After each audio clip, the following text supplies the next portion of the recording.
Programang ito ay rated SPG. Striktong patnubay at gabay ng magulang ang kailangan. Maaaring may masiselang tema, lengguwahe, karahasan, sexual, horror o droga na hindi angkop sa mga bata.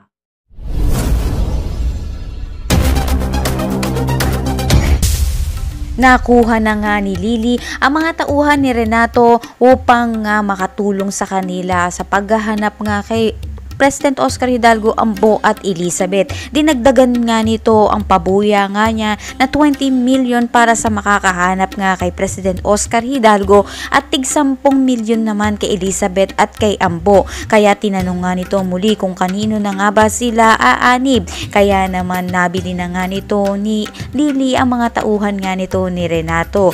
Hindi daw siya uuwi nga nang hindi nakakasama nga at mapapakasakamay sa kanya si Oscar, Ambo at Elizabeth. Kaya hahanapin nga daw nila ito sa buong Metro Manila at sa mga kalapit nga na lugar na ito. Kaya naman kumilos agad ang mga ito upang nga mahanap na nga sina Ambo, Elizabeth at President Oscar Hidalgo.